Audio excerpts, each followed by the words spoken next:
Russia Ukraine যুদ্ধের সমাধানে নতুন কূটনৈতিক অগ্রগতির ইঙ্গিত মিলছে যুক্তরাষ্ট্র ও ইউক্রেনের সাম্প্রতিক আলোচনায়। যুক্তরাষ্ট্রের প্রাথমিক শান্তি পরিকল্পনাকে সমর্থন করেছে ইউক্রেন, যা দীর্ঘদিনের স্থবিরতা ভেঙে আলোচনার নতুন পথ খুলে দিয়েছে। এলএমই সার্টিফাইড বিশ্বসেরা কপারে তৈরি ওয়ালটন কেবলস, যা আপনার স্থাপনাকে রাখবে সব সময় নিরাপদ। 25 নভেম্বর জেনেভায় বৈঠকে বসেন যুক্তরাষ্ট্র এবং ইউক্রেনের আলোচকরা।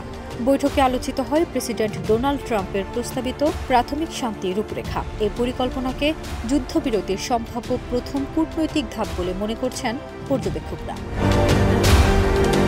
তবে পরিকল্পনার প্রাথমিক খসড়ায় কিয়েভকে মস্কোর কাছে কিছু অঞ্চল ছাড় দেয়া, সামরিক সক্ষমতা কমানো এবং ন্যাটো সদস্য পদে ছাড় দেওয়ার মতো বিষয় থাকায় ইউক্রেন উদ্বেগ প্রকাশ করেছিল। ইউক্রেন ও ইউরোপীয় মিত্রদের এই আপত্তির পর খসড়ায় সংশোধন আনা হয়, যা স্বাগত জানিয়েছে কিয়েভ।